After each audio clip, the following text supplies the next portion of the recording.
ආයුබෝවන් හිතවතුනි, මේ තමයි දෙමෝදර කියන ස්ථානය. මේ ගංගා දෙකක් එකතු වෙන ස්ථානයක්. බලංගොඩ පැත්තෙන් එන ප්‍රධාන ගඟ වේ ගඟ මේ තියෙන්නේ. ඒ වගේම පෙට්ටිකල කන්ද දිහාෙන් එන තවත් ගඟක් තියෙනවා මාදල ගඟ කියලා. මේ තමයි ඒක මේ පේන්නේ.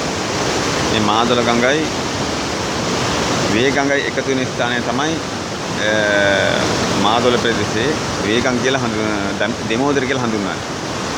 මෙතන බලන්න ආත්පස පැතිරුණු අපූර්ව සුන්දරත්වයක් තියෙනවා වගේම ඒ වගේම මෙතන භයංකාරත්වයකුත් දැනලා තියෙනවා.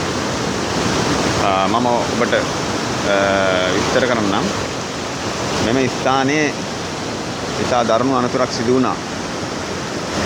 මීට අවුරුදු 10කට 12කට එහාදී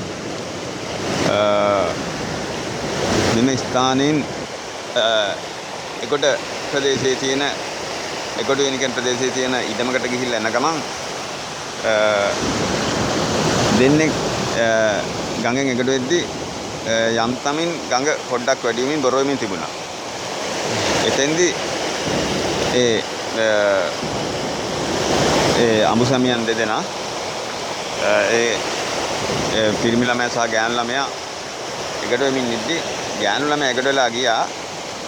පිරිමි ළමයා ඒ කියන්නේ ස්වාමියා වැඩි වයසක් නෑ, අවුරුදු 30ක් විතර වෙන හමුදාවේ හිටපු පුද්ගලයෙක්. එයා ෆෝන් එකේ කෝල් එකක් ගනිමින් මේ ගඟ ගලන එක ගැන එච්චර අවධානයක් නැතුව බාගෙට ගලන ගඟ ගැන අවධානයක් නැතුව එයා ඇවිල්ලා එතන මෙහෙම ගොඩලා මෙන්න මේ ගලට කොට වුණා.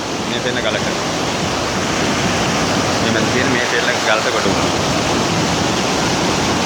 ඒ ගලට කොට වුණාට පස්සේ ගඟ එන්න වැඩි වුණා. එදා ගොඩක් බොහොම හයියෙන් වැහපු දවසක්. කොහොම හරි එම පුද්ගලයාගේ පෙර කරුණටම වෙන්න ඇති ගඟ ගලමින් එන්න වැඩි වුණා. ඊට පස්සේ ඒ පුද්ගලයා මෙම ගල උඩට කොටු වුණා. කොටු වෙලා එන්නෙම දැන් වැඩි වෙනවා. ගල වැහෙන මට්ටමට එනවා. මෙයා මරහඬ තින්නින් කෑ ගහනවා. ඊට පස්සේ අවට ඉන්න තරුණයෝ කීප දෙනෙක් ඇවිල්ලා මෙයා බේර ගන්න පොඩි උත්සාහයක් දරනවා. මෙන්න මේ පේන ගල උඩ ඉඳන් ඒගොල්ලෝ මෙම ස්ථානයට පොඩි අඹයක් තියලත් නැහැ, වයර් එකක් වගේ එකක් දාන්න උත්සාහ කරනවා. නමුත් මෙයාට අහු වෙන්නේ නැහැ. අවසානයේදී මේ ගල උඩින් වතුර යන මට්ටමට ගඟ වැඩි වුණා.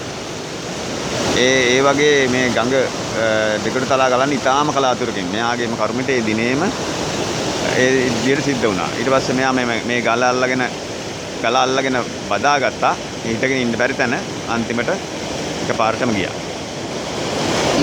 ඒක දැකපු එයාගේ නෝනා එහා ගොඩේ හිටියා. අතන බලාගෙන එයාගේ නෝනා පැන්නා. මෙයා මහත්ය යනවා දැකලා ගඟට. ඊට පස්සේ අර කෙලින්ම පහළට ගහගෙන ගියා. එයාගේ නෝනා ගහගෙන ගිහිල්ලා අන්නර පේන ඈත පේන ප්‍රදේශය කුඹුක් ගහක් පේන්නේ. ඔය හරියේ කුඹුක් ගහ අහු වුණා යාට. අහු වෙලා කුඹුක් ගහ බදාගෙන ඉද්දි ඊට පස්සේ වටේ පිටේ තරුණ ඇවිල්ලා තරුණ පිරිස ඇවිල්ලා බොහොම අමාරුවෙන් පැය ගාණක් උත්සාහ කළා. විශේෂයෙන් එක පුද්ගලෙක් හිටියා දරුණේ කියලා. දැන් එයා මිය ගිහිල්ලා මේ ඒකට ප්‍රදේශයේ මේ කිට්ටුවේ ඉන්නේ. එයාත් හේමරත්න කියලා තවත් අයියා කෙනෙක් මේ ළඟම ඉන්නවා. මෙන්න මෙතන උඩ පේන ගෙදර. අනික් කට්ටියගේ උදව් ඇතුව පොල් ගහක් කපලා දාලා අර පේන ගල උඩට පොල් ගහක් කපලා දාලා ඒ හරහා ගිහිල්ලා ධර්මයේ කියන ඒ මහත්මයා ඉනේ ලණුවක් බැඳගෙන අර මහා වතුරට පැනලා අර කුඹුක් ගහ ළඟට ගිහිල්ලා කොහොම හරි අර ළමයක් අල්ලගෙන ඒ දෙන්න ඒවත් අල්ලගෙන ගෑනු ළමයාත් අල්ලගෙන බදාගෙන සෑහෙන සටනක් දරලා ඉතාමත් දරුණු ප්‍රබල උත්සාහයකින් පස්සේ භයංකර උත්සාහයකින් පස්සේ ඒ ළමයා අනිත් පිරිසගේ උදව් ඇතුව ඒකට ගෙනාවා. එන්නෙමයි සිද්ධ වුණේ. ඉතින් මෙතන සුන්දරත්වයේ වගේම ගුප්ත බව භයංකරත්වය මරණීයත්වය රැඳුණු තැනක්. මේ තමයි මේ ගල. දැන් මේ මම ගොඩ වුණෙත් ඒ ගලට. දැනුත් මේ වැසි සහිත දිනවක් වවනවා මැයි මාසේ. දැන් මම ඉද්දි මෙතන ගැලුවොත් වෙන්නේ අර සිද්ධියම තමයි. ඒ නිසා මම නම් බොහොම කල්පනාවෙන් ඉන්නේ. මාදොළ දෙමෝදර කියන ස්ථානේ තමයි මේ ඔබට තොරතුරු ගෙනාවේ. ස්ථානයේ ඉඳන් අර වේගඟ ඈත පෙනෙන දර්ශනය ඒ හරියේ ඉතා ලස්සන දිය රැඳි කිරි ඒ විශාල පොකුණු සමූහයක් තිබෙනවා. ඒ වගේම මම ඉදිරිපත් කර වීඩියෝ එක වලව්වත් ඈල ගැන සඳහන් කෙරුවා. වලව්වත් ඈල බහින්නෙත් ඇවිල්ලා ඒ ගඟට එකතු වෙන ස්ථානයත් මෙතනයි. වලව්වත් ගැන ඇල ගැන මම තොරතුරු වලගම්බා රජුරෝ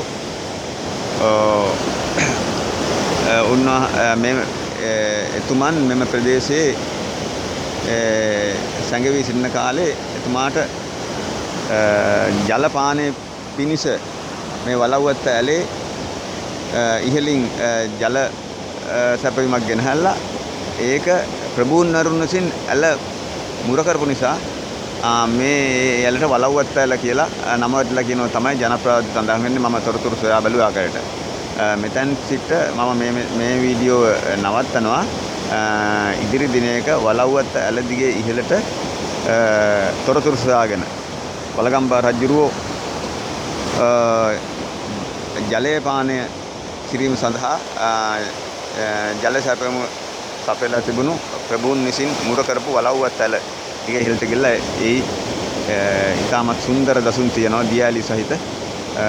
එම ස්ථානයේ සොයාගෙන යන බවට මම ඔයගලන්ට පොරොන්දු වෙමින් මම මේ වීඩියෝ නවත්තනවා. ඔබ සැමට බොහොම ස්තුතියි.